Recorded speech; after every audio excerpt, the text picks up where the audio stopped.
চলো যাইবা বিয়ে বাড়িতে? তুমি না প্ল্যান করছিলা চলো। আরে আমরা তো আসছি দাওয়াত খাইতে আজকে, সমস্যা কি? সব এক চাপা খায়া যাই।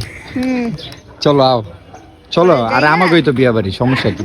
পক্ষ পরে কি কইবা? এই জায়গায় এলে কইবই যে তোমরা কোন পক্ষ। পরে কইবা আমরা ছেলে পক্ষ, পরে কইবা ভাই এটা তো মুসলমানের দাওয়াত। আচ্ছা সমস্যা নাই।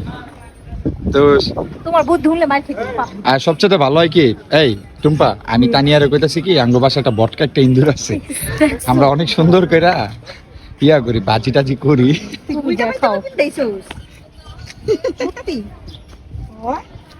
কত দিকে চোখ যায়, কত দিকে চোখ। দাওয়াত খাইতে উল্টা পায়জামা পরে আইছে। বুঝা যায় না তাকাইছো দেখা আল্লাহ।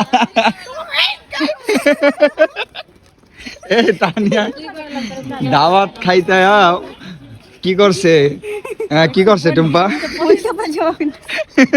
এত দিকে চোখ জায়গা তোমাকে বুঝি না। আমি তো বুঝতাছি না, আমি তো বুঝতাছি না। উল্টা হ্যাঁ পুরো বুঝা যাইতাছে, এই যে উল্টা পায়জামা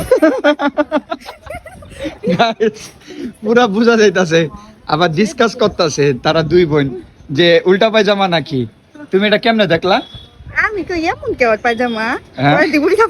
আর এটা স্টাইল, এটা ডিজাইন। ডিজাইন না দেন কি শরমটা পাইছে, যাও কথা কই না মার। এত শরম। আরে আনিজি ফিল করে লাভ নাই, ঠিক আছে? বুঝা যায় না যাও। এটা কেউ কইতে পারবো যে এটা উল্টা পায়জামা? এটা হলো প্যান্টের ডিজাইন। হ্যাঁ এটা তো আমিও তো কইতাছি এটা ডিজাইন।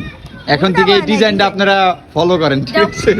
হ্যাঁ এই ডিজাইনটা ফলো করতে হলে কিচ্ছু করতে হবে না, কোনো আবার নতুন করে সালোয়ার উল্টা পায়জামা পরবেন। জাস্ট আপনি সালোয়ারটা উল্টো করে পরবেন। হ্যাঁ হ্যাঁ